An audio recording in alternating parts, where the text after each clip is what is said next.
مرحبا أحبائي، وصفة اليوم الأم علي من الوصفات المميزة جدا لنحضرها بالشتوية والأجواء الباردة. طبعا اليوم الوصفة حضرت لكم إياها مع سر بسيط رح يخلي لكم نكهة الأم علي نفس اللي بنقدمها بالبوفيهات أو اللي بيقدموها بالبوفيهات أو المطاعم. هيك فيها سر بسيط بيعطيها نكهة مميزة وكتير طيبة لنقدمها وهي دافية هيك مع خليط المكسرات والقرفة، شي ولا أروع. فتابعوا معي الفيديو للنهاية لتشوفوا كيف حضرتها، وما تنسوني من اللايك والاشتراك بالقناة ليوصلكم كل شي جديد. أول شي رح وزع عجينة البفاستري بصينية الفرن وأعمل فيها ثقوب بالشوكة وفوتها على الفرن لحتى تتحمر معانا وتنفش حبتها وتتقرمش. وأكيد فيكم تستخدموا كرواسة أو الخبز الخاص بالأم علي، بيجي هيك خبز يابس وناشف، بس انتو بتكسروه مباشرة بتبلشوا تشربوه بالحليب اللي متوفر عندكم. وهلا رح احضر خليط الحليب. عندي لتر ونص من الحليب الكامل الدسم، رح اضيف عليه الحليب المكثف المحلى او ممكن نستبدله بالسكر حسب الرغبه، ورح اضيف 250 مل من كريمه الخفق. عندي هون الحليب مو كتير دسم، فاذا عندكم الحليب دسم زياده فيكم تستغنوا عن الكريمه. وبقلب المكونات كتير منيح مع بعض، وبعدين بنرفع الطنجره على النار. بنضيف بهاي المرحله 3 معالق كبار من السيريلاك. السيريلاك بالقمح بدون اي نكهه، وهذا المكون اللي خبرتكم عنه اللي رح يعطيكم نكهة للأم علي نفس نكهة الأم علي اللي بيقدموها بالمطاعم والبوفيهات. وطبعا مثل ما قلت لكم ضروري إذا ضفتوه تقدموا الأم علي دافية أو سخنة، مو طيبة وهي باردة.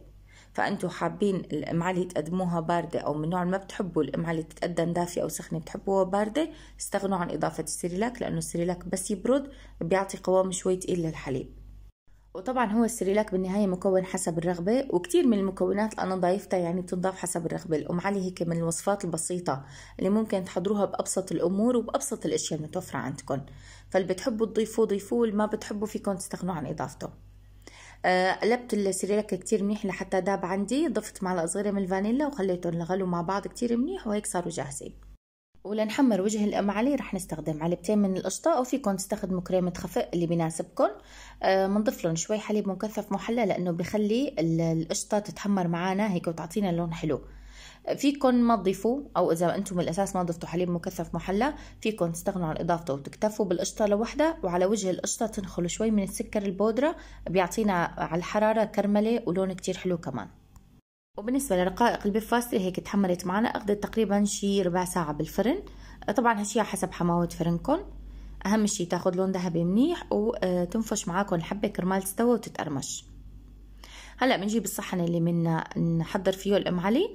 صحن فرن فيكم تستخدموا بايركس، مربع، مستطيل، اللي متوفر عندكم، بس يفضل يكون فيه ارتفاع منيح ومساحته شوي منيحة، يعني ما تستخدموا كتير صغير وضيق لحتى تقدروا تضيفوا كمية حليب مناسبة للبفاستري وما تطلع معاكم ناشفة أو كمية الحليب فيها قليلة، لأنه البفاستري بتتشرب حليب منيح، فبدكم تنتبهوا لهاي الملاحظة. وبعد ما نكسر البفاستري أو نفتتها بهاي الطريقة، هلأ بنبلش نضيف المكسرات اللي بنفضلها واللي متوفرة عنا. أنا استخدمت هون الزبيب، بتحبوا تضيفوه تستغنوا عنه مثل ما بدكم. فستق حلبي، ضفت اللوز مقطع شرايح، وضفت الجوز. وطبعا انتوا اللي متوفر عندكم فيكم تضيفوه حسب رغبتكم. ضفت كمان جوز الهند، يعني جوز الهند طيب كتير بالأم علي، يعني بدونه ما بتطلع لذيذة، فحتى لو استغنيتوا عن نوع مكسرات أو عن الزبيب، بس جوز الهند يفضل إنكم تضيفوه. وهلأ رح أضيف القرفة المطحونة. طبعا نكهة القرفة مع الأم علي وبالشتوية غير شكل. فيكم ما تضيفوا قرفة مطحونة إذا مو حابين تعطوا لون شوي للأم علي تبقى معاكم بيضة زيادة من جوا. فيكم تضيفوا عود قرفة أثناء غلي الحليب، بس تخلوه يغلي شوي زيادة لحتى ياخد النكهة. هلا هون بنبلش نوزع الحليب بهاي الطريقة. طبعا أول شي وزعوا 3/4 كمية الحليب. شوفوا قديه محتاجة معاكم كمان بفاستري، عطوها شوية وقت لحتى تنشف. إذا حسيتوا إنه نشفت معاكم وغبت كمية الحليب تقريبا 3/4، رجعوا ضيفوا كمان. يعني أنا هون الكمية أخذت معي كل الحليب اللي عملته.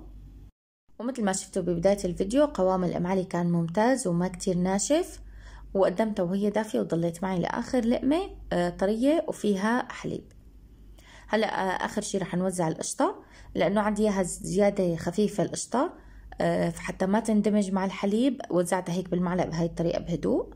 فيكم انتو تخلوها أسمك شوي، أو إذا مستخدمين الجيمر اللي بتجي شوي سميكة فيكم توزعوها بكيس الحلواني وبعدين تفردوها بهدوء. يعني الطريقة اللي بتشوفوها أنتم مناسبة لإلكم فيكم تتبعوها لتزينوا فيها الوجه. فوت الأم علي على فرن يكون حامي مسبقا، شغال بس من فوق وبحتى على الرف الوسط لحتى تاخد وقتها بالتحمير. بهالوقت لأنه الفرن حامي المكونات اللي جوا كمان رح تسخن وتتجانس مع بعضها وتاخد من نكهة بعضها، وهيك بتطلع معنا بهي النتيجة. بزينها بالفستق الحلبي وبقدمها.